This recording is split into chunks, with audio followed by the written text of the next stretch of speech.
Hi cuties! Welcome to my Q&A about books and writing and publishing and a few other random questions I got in there. Real quick before we start on those questions, I would like to just show you that this is my book! Oh my gosh, it's real! This is a real book that I wrote. The words inside here, all of the typos, those are me. So this is my book entitled The Ashport Archives Search for the Phoenix.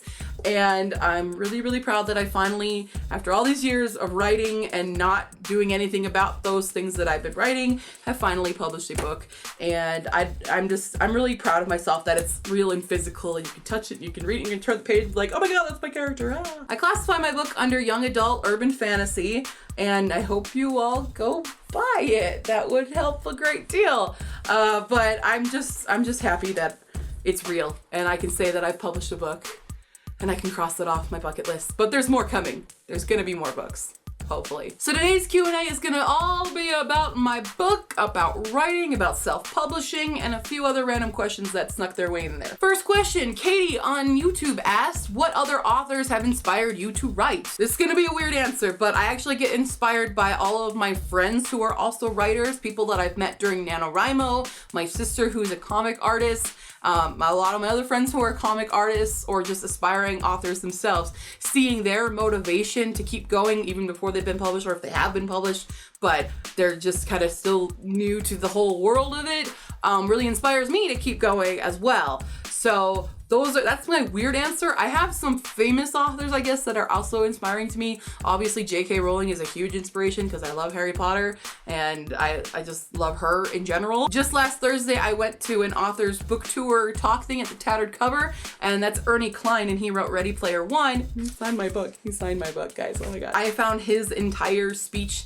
that night to be really inspiring, seeing his journey from, you know, some random dude in Ohio, some nerd in Ohio, and now he's written the screenplay for Fanboys, and he's written this book, and this book is becoming a movie, and he has his new book Armada out, and just listening to him and his crazy adventures and his story of owning two DeLoreans, that's crazy, was really inspiring to me and really entertaining as well. And he really helped me become more motivated to keep going, especially with the series and for the other books that I have in mind. So I'm gonna say Ernie Klein right now is one of my biggest inspirations. So read his book, guys, it's great. Deirdre on YouTube asked, will you go back to Japan? I have no idea. I have no immediate plans. I would love to, it'd be great, but currently no plans and no funds. Peppy DSA on Tumblr, I'm not sure if that's how you say your name or if it's Peppy DSA or something like that, asked, what kind of research did you do for info on mythology / anything else, and how do you develop your character? Well, I spent a whole lot of time on the internet, let me tell you. For a lot of the monsters that you'll see in the book, I did a lot of heavy research for their lore, and I wanted to be very true to what the mythology around them is, especially with the Pontianak and Daknavar. It literally all started with a Google search of scary monsters no one knows about, basically. And from the long hours surfing on the web, I found something that I found was interesting, and then I poured more research into it, either from on the internet or from the library or from my own mythology books that I own, because I own quite a few of those. Almost all of the characters in this story were actually based on my real life friends. That was their start, and then from just taking a few characteristics from my friends that I love, I changed them into these new characters that have grown on their own, and now they're like almost completely separate aside from a few basic traits from those people that they were originally based on. What I did to help develop them was creating their first basic trait from this point where my main character 11 was in their lives, and then when she leaves them, there's this gap, and trying to think about what would happen in this gap, what would actually change them to their core, and when she comes back, how is that relationship going to be changed because of this whole big gap of time, and that really helped to develop their characters a lot. Lauren on YouTube asked, did you include any of your own life stories or situations in your book for character building or plot points? Yes, as I said before, some of the characters are actually based on real people that I know, but they're different now, so that was one of the basic points I guess I did. A couple other of my own life situations, like my main character does start out in Japan. I give her some experiences. I mentioned some of my favorite foods there as well, because yeah, there is a little quip for any of my high school friends who will know exactly what I'm talking about when they're on their way to to meet Sen in the book. There's a little marching band quip in there that you guys will probably understand if you've known me since high school. But that's something that's from my life there. And even in the scene when they are at the old high school, I imagined it as my old high school. So the plotting of how they move around through the school is actually like the hallways that I would walk through when I was in high school. So I took that, I guess. Obviously the town of Ashport doesn't actually exist, but I've kind of made this weird amalgamation of some of the towns here in Colorado to create Ashport. And that's what I did for some of the things of my own life. So yeah, I've done that. That was a long answer, but yeah. Lauren also asked if you had any advice to give a character in the story, what would it be? Okay, there's a few characters that I just have a thing I want to say to them for the end of the book, and for the transition into the next book. Levin, to not be afraid of what secrets she holds in her. It's gonna be okay. You can tell them. Or will it? To Sadie, it's gonna be okay, sweetie. It's gonna be okay. I hope. To Hal, don't panic, okay? Just don't freak out and do something we're all gonna regret. And to Sen, vengeance is definitely the answer. You should feel, go ahead and do that thing that you really want to do, but I probably won't let you do.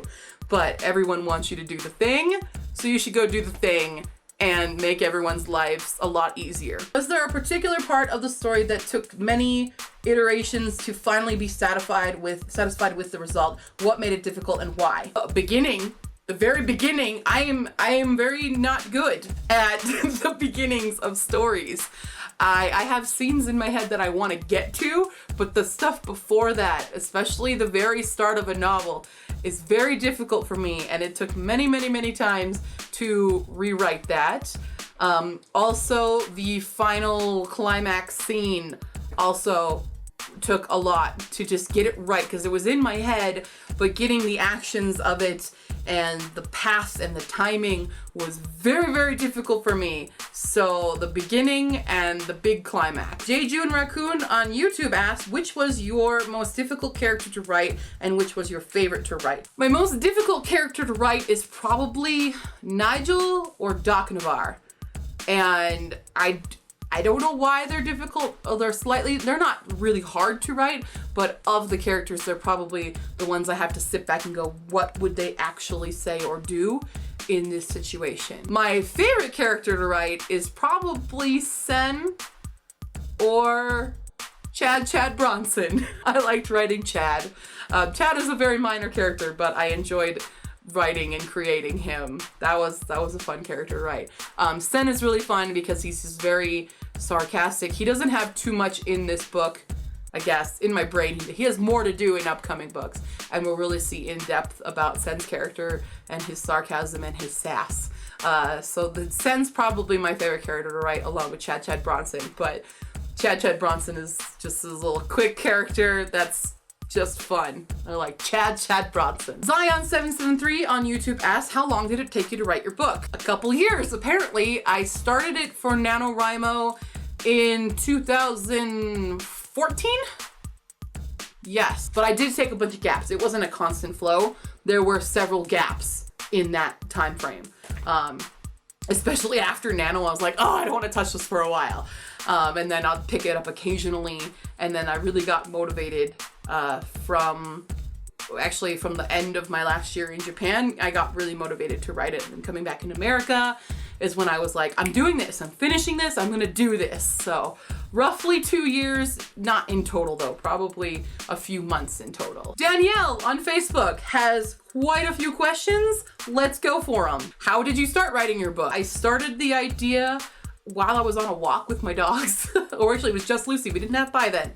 I was just walking Lucy and I had this idea, I guess, while walking through our weird creek area, and that kind of inspired the idea of certain characters I don't want to say because I don't want to spoil it. I guess it's more of the backstory that you learn about with Sen that really inspired the idea for the book. But anyways, I was on a walk. Did you use an outline? For NaNoWriMo, I did. I used a really weird outline though. I don't do a full-on chapter outline. I basically write down the important points of the story and kind of figure out what I want to do to fill the other gaps, like what can contribute to leading to those points. but I use a basic outline and then the rest of it's just up here. Did you write in sections or write from start to finish? I wrote mostly from start to finish because I saved scenes that I really wanted to get to. That was kind of a motivation point for me as well, was to think of a scene that I want in the future and then get up to that point. But then after finishing the whole book, then I would go back in those sections and expand those sections that I didn't have a whole lot on. So it's kind of a mixture of writing from start to finish and writing in sections. My brain writes it in sections, but my fingers write it in order. Will there be a version I can buy on my Kindle? There already is. If you go to the Amazon link in the description, there is a link to purchase either the paperback or the Kindle version. You can buy it on Kindle because I went through Kindle Direct Publishing for the ebook itself, and I went through CreateSpace for the print book. Real quick, where you can buy my book. Yes, Kindle. You can buy the print book on Amazon. I would prefer it if you bought it via CreateSpace though, because I do actually get more royalty via CreateSpace for a print book than I do with Amazon. That would help me out because I'm trying this. I would love to make writing my full-time job, but I'm nowhere near ready for that. But I'm gonna need your guys' help to buy the book and spread word about the book. I'm counting on you guys to help me because marketing is very hard when you're self-published and you don't have a marketing team to do it for you. You can actually buy it on like Barnes & Noble and stuff like that. I don't get very much royalty from them though because they're considered expanded distribution and not my main form. If you want a signed copy, you can go to my store Envy. I just ordered a few more books to be sent to me directly so I can sign them and I can ship them to you, so you can pre-order a copy of that. It'll be out to you probably within a couple weeks because I'm still waiting for that order to get here. But if you want the ebook, if you're an ebook type person and not a print book type person, you can do that on Amazon. And last question from Danielle is, any tips for writers starting out? Don't be afraid to publish it. Just do it. Even if people hate it, just do it. You should be, I hope you're writing for you, writing a story that you like and characters that you love, because I don't know how many people are really gonna like this, but I like it.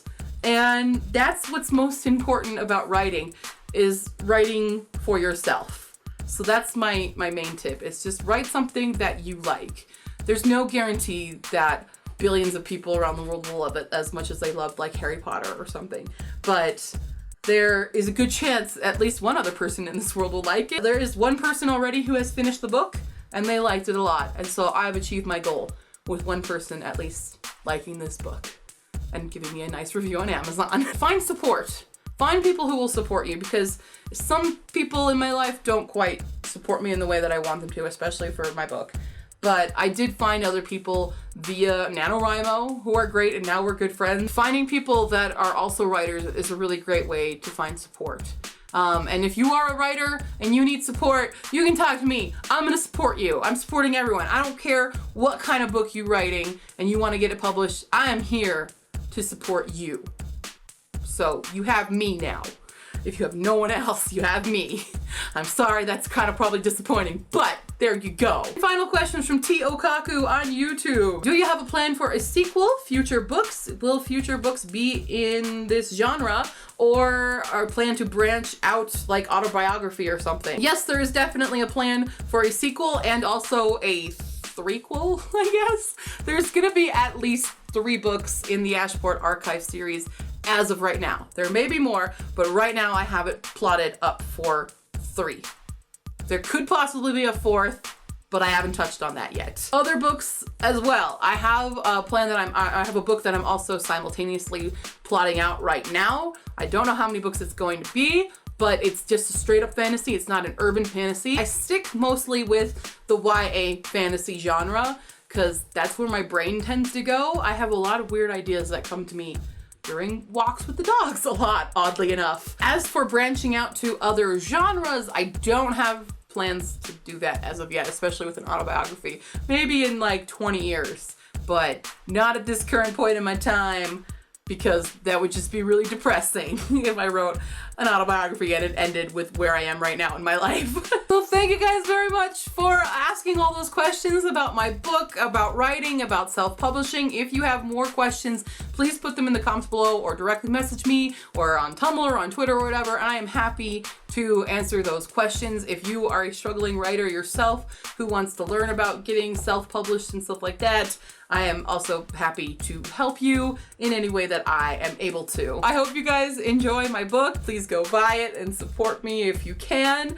It is available, like I said, it is available as an ebook. It's available as a print book. It's physical in my hands. And if you do read it, please review it on Amazon and share the word about my book. Help me out because as much as I love working at PetSmart, I would like to do this full time. So yeah, go buy my book, leave questions in the comments below or on Facebook, Tumblr, and Twitter, and I will see you next time, cuties. Bye!